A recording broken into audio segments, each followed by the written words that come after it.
मैं तहरीक सदारत के लिए बड़े ही अदब के साथ मोहतरम मेरे उस्ताद मोहतरम शेख अब्दुल रफीक सर साहब से गुजारिश करता हूँ कि आपकी सदारत के लिए तहरीक करें।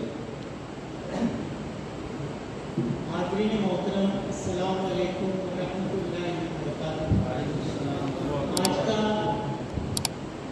औक़ाफ़ के ताल्लुक़ से जो जलसा है बड़ा ही अहम है मिल्लत इस्लामिया के लिए, और इस जलसे की सदारत के लिए शख्सियत भी अगर मौजू रही तो बहुत ही मुफीद होगा हमारे लिए। चुनांचे मैं आज के इस एहतजाजी जलसे की सदारत के लिए जनाब अब्दुल करीम सालार सर, जो हमारे इलाके के लिए जानी मानी शख्सियत है, आप इकरा एजुकेशन सोसाइटी के सदर तो है ही है, लेकिन जो तालीमी सरगर्मियाँ हमारे ज़िले में बल्कि ज़िले के बाहर अंजाम आ रही है, सर का उसमें बहुत बड़ा हिस्सा है। मैं चाहता हूँ कि आज की इस एहतजाजी जलसे की सदारत सर कबूल फरमाए। वक्फ बचाव कमेटी बलगांव की जानिब से इस्तकबाल भी करता हूँ और उनका शुक्रिया भी अदा करता हूँ। हाज़रीन मोहतरम, आप सब जानते हैं कि हमारे मुल्क में मौजूदा हुकूमत ने हमारे औकाफ पर हाथ डाला है और ऐसा जालिमाना कानून बनाया है कि अगर वो बाकी रहने दिया गया तो हमारे लिए बड़ी मुश्किलात खड़ी हो सकती हैं।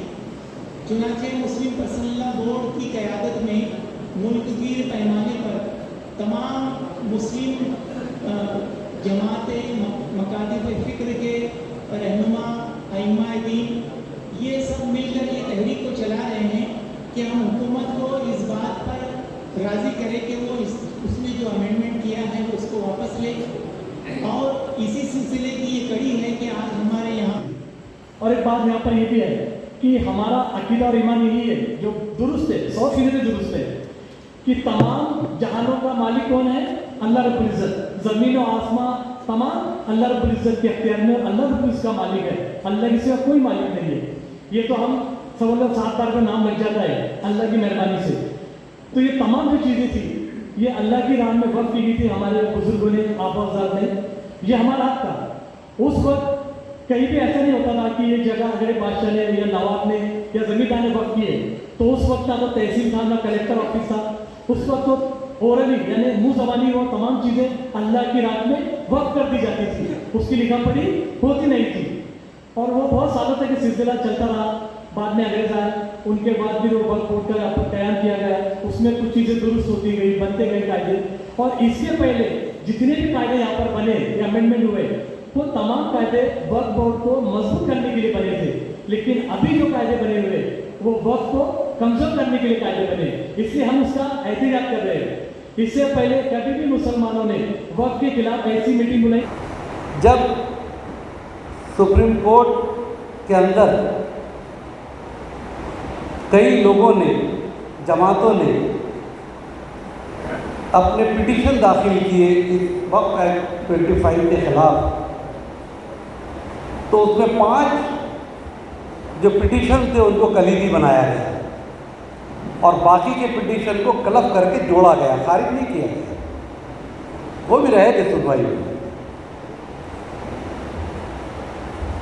जब वकीलों ने अपनी बात रखी तो हमारे CBI जो है मिश्रा साहब,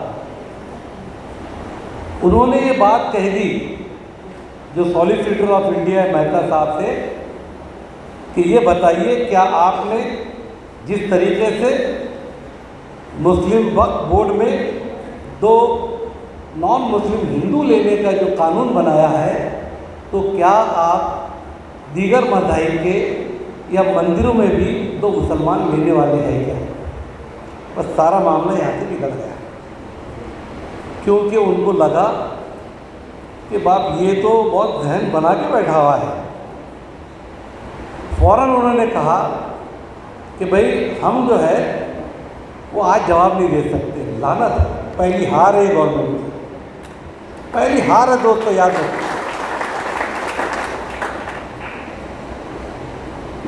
फिर उन्होंने कहा कि हम अपना हलफनामा दाखिल करें, कुछ मुद्दत दीजिए हमको। जब मुद्दत मांगी तो उस वक्त चीफ जस्टिस ऑफ इंडिया ने 3 चीज़ों को कलीदी तौर पर रोका कि आप वक्फ बाय यूज़र को जो एलिमिनेट किया है, ख़त्म किया है, आप उस पर एक्शन नहीं लेंगे। दूसरा, आप नॉन मुस्लिम को मेंबर जो देने वाले हैं आप वो नहीं लेंगे। और तीसरा ये कि कलेक्टर को जो आपने पावर दिया है, कलेक्टर इसमें अभी कोई मुदाखलत नहीं करेगा। ये जुज़वी 3 बुनियादी चीज़ें जो कॉन्स्टिट्यूशन के ख़िलाफ़ है, उसके लिए टेम्पररी इंजेक्शन है टिल फर्दर डेट। जब तक केस का फैसला नहीं होता, इन 3 चीज़ों पे हुकूमत अमल नहीं कर सकती। ये बात मैं आपको क्लियर करूँ। मेरे ख्याल से आपकी बात अल्ताफ़ भाई समझ में आ गई। अब थोड़ा डर हमको लग रहा था कि हजरत ने जैसी टोक दिए तो क्या होगा। वही हुआ जो होना था। 5 तारीख को सुनवाई नहीं हुई और मिश्रा साहब ने कहा कि अब 15 तारीख हम रख देते हैं, जो नए जज आएंगे गवई साहब वो इस केस को चलाएंगे। इस बीच में क्या हुआ, धनखड़ जैसे नाइट सदर विजय दुबे साहब दोनों चिढ़ गए। ये सब तुमने रोक दिया। ये सुप्रीम कोर्ट क्या पार्लियामेंट से सुप्रीम हो गई है क्या? तुम हमारे सुपर पार्लियामेंट के हैं क्या? हम जो कानून बनाएंगे आप उसको भी रोकेंगे? हमारा कोई डेमोक्रेसी का सेटअप है कि नहीं है? अल्हम्दुलिल्लाह चीफ जस्टिस ऑफ इंडिया ने कहा कि बेशक पार्लियामेंट इलेक्टिव मेरिट के ऊपर कानून बनाने की मालिक है। दुबे ने तो ये कहा कि हमने तुमको लगाया नौकरी पर, तुम्हारा अपॉइंटमेंट हमने किया और तुम हमारी चीज़ को रोक रहे। चीफ जस्टिस ऑफ इंडिया ने दोस्तों हिंदुस्तान की तारीख में लिखा गया, ये बात कही कि हाँ हमारा तकर्रुर आपने हमको किया है, कॉन्स्टिट्यूशन के एतबार से किया है और हमारी जिम्मेदारी यही है कि हुकूमत अगर कोई मनमानी करती है और वो दस्तूर के खिलाफ जाता है, हम ऐसी हुकूमत के कानून को बनने नहीं देंगे। ये हमारा राइट, यह है कॉन्स्टिट्यूशन दोस्तों। तो क्या इनको इतनी कीड़ आ गई? तो ऐसा लगता है उसकी वजह से उन्होंने बोले कि चले जाता तू आई वाला को टाल कर कहा के जाओ 15 तारीख को लड़ो। पता नहीं क्या हुआ, ये अच्छा नहीं हुआ। उनके पास सुनवाई होनी चाहिए। उन्होंने जो रिएक्ट किया पहले दिन, उससे उनको समझ गया कि भाई अपने हक में ये हजरत नहीं लग रहे। देखते ना अपने वकील अगर अपनी लड़ाई लड़ रहे और जैसी जज ने उल्टा सीधा बोला तो अपना वकील अपने को बोलता क्या करना, सब विड्रॉ कर लो। दूसरी हार सरकार की, पार्लियामेंट के अंदर कानून बनता है, 600-700 पेजेस के ऊपर वक्फ एक्ट को तो बनाया जाता है, करोड़ों खर्च करके बड़ी बड़ी वो जो हमारी पार्लियामेंट्री जो कमेटी बनी उसके अंदर उसको गौर व फौज किया जाता है। कई करोड़ खर्च करके उसको तैयार करके कोर्ट में पेश किया, बिल पेश किया जाता है, मंजूर किया जाता है, एक्ट बनता है। रातों रात हमारी सदर जमहूरिया मुस्लिम पर्सनल लॉ बोर्ड ने वक्त मांगा कि हमको मैडम वक्त दीजिए इस पर दस्तखत करने से पहले कि ये कानून बने। अब हमारी बात सुन लीजिए, रातों रात मैडम ने भी दस्तखत कर दी। ऐसा लग रहा था कि जो कॉन्स्टिट्यूशन की रखवाली करने के लिए सदर जमहूरिया होते हैं वहाँ भी हमारे हिस्से में निराशा आई।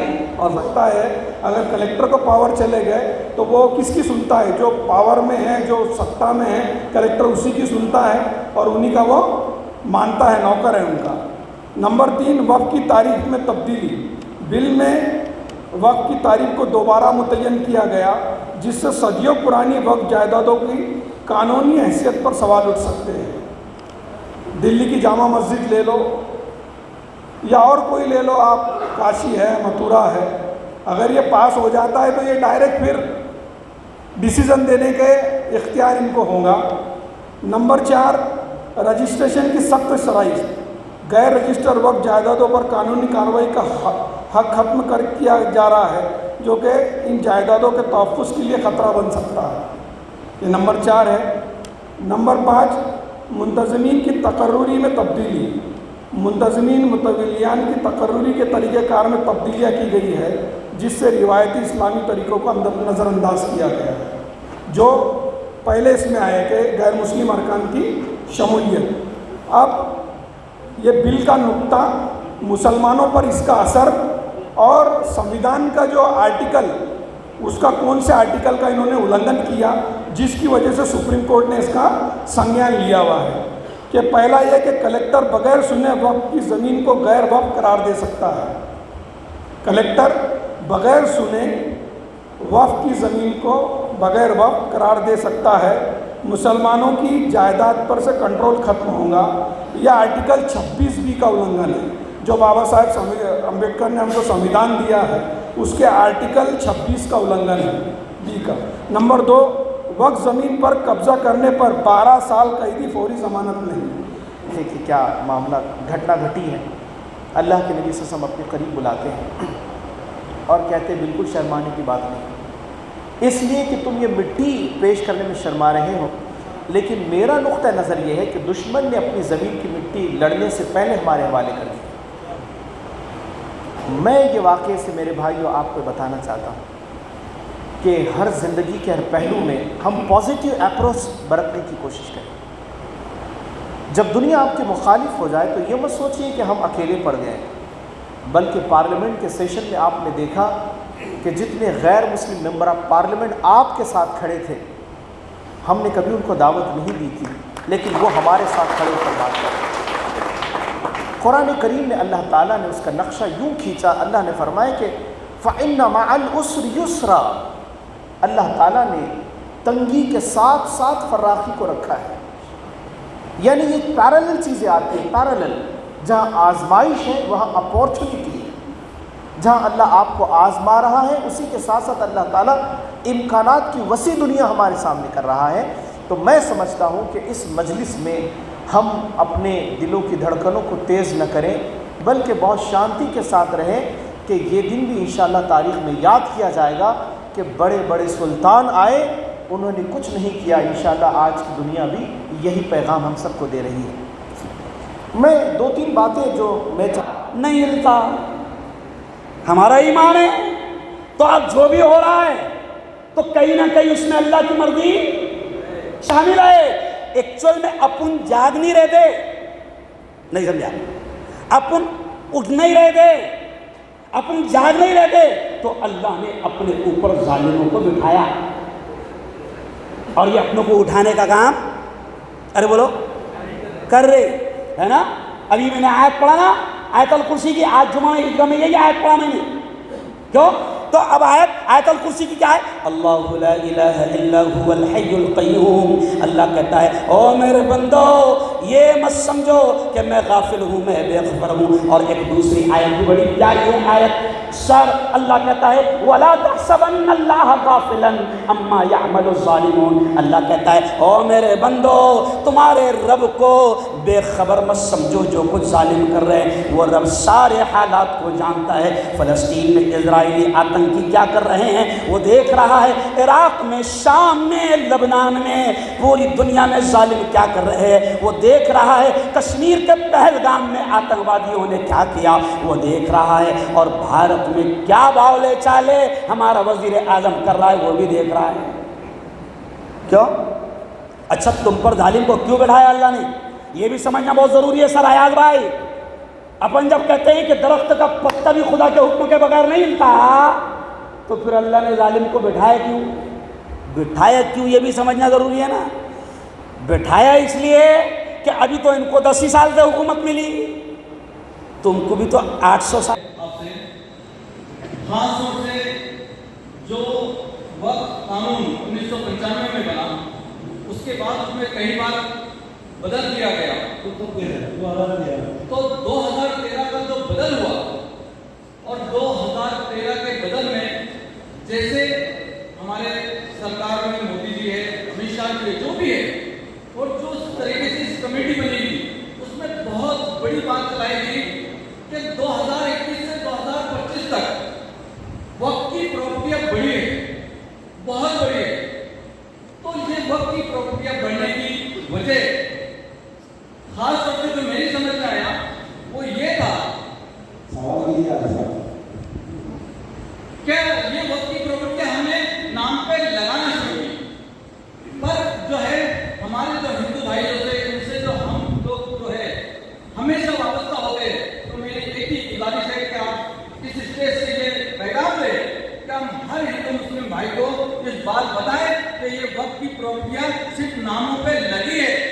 बढ़ी नहीं, कोई नई नहीं आई। जो हमने वक्त की है वही उसमें इजाफा हुआ है। मुसलमानों ने बहुत दिल खोलकर औकाफ के लिए अपनी जो है तो इजाजतें दी है, वो भी इसमें शामिल है। और इन्होंने ये प्रोपेगेंडा किया था कि जहाँ हाथ रखने की प्रॉपर्टी है उसको सपोर्ट करने के लिए झूठ फैलाया, ऐसी कोई बात नहीं। आज भी 60,000 एकड़ जमीन इनके कब्जे में हमारी। शुक्रिया। और जिससे गवर्नमेंट ने वक्फ अमेंडमेंट बिल के ऊपर हटा दिया, हम मुसलमानों की क्या इसे मंजूरी है?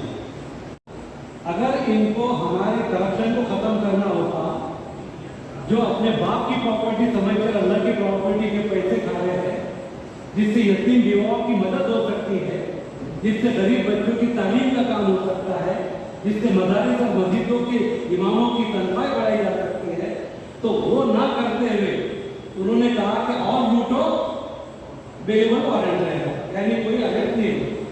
तो हुकूमत ने बिल लाए गलत है। 2013 के अमेंडमेंट में सख्त कर दिया गया था, नॉन वेलेबल ऑफेंस कर दिया गया था। उन्होंने उसको इतना मजबूत करा कि खाओ, अब आपको कोई डर नहीं रहेगा। ये एक हमारी कमजोरी जरूर है। अल्हम्दुलिल्लाह आपके यहाँ से बहुत लोग आए थे। हमने इकरा के अंदर जलगांव डिस्ट्रिक्ट के 415 मुतवल्लियाँ लाए थे, दरगाह, खानका, ईदगाह, कब्रिस्तान, मस्जिद, मदरसे। और हमने वहाँ के जो हमारे डिस्ट्रिक्ट ऑफिसर आए हुए वक्त बोर्ड के आसिफ साहब, उनके साथ में एक प्रोग्राम रखा। सुबह से शुरू किए, दोपहर के खाने पे खत्म हुआ। और जिसके कागजात अधूरे हैं उनके कागजात बनाने का काम ये बिल आने के पहले हमने रखा, इसलिए कि हमको थोड़ी भनक लगी थी कि इनकी नजरें अच्छी नहीं है। और अल्लाह का करम हुआ, वो जितने मुतवल्लियान आए थे आज वहाँ पर गर्दी करके अपने कागजात सही कर रहे हैं। अगर हम अभी भी अपने कागजात सही नहीं करें तो फिर अल्लाह भी हमारी मदद नहीं करेगी। ये अमेंडमेंट बिल आना ही नहीं चाहिए था। ये हमको परेशान करने के लिए सारे काम धंधे छोड़ के इस वक्त जो इबादत कर सकते थे, इस वक्त जो हम काम कर सकते थे, अपने बच्चों के साथ बैठ सकते थे, 2 पैसे तिजारत कर सकते थे, तो सब छोड़ के और ये काम करते फिरे हैं। ये बहुत लगाई गई है हमको उलझाने के लिए, जैसे 3 तलाक की आई अमेंडमेंट बिल। ये बोगस बिल है, ये बिल हटना चाहिए, टोटली फॉल्स बिल है। किसी हालत में ये 10 लोगों के साथ में नहीं। क्या मैं सवाल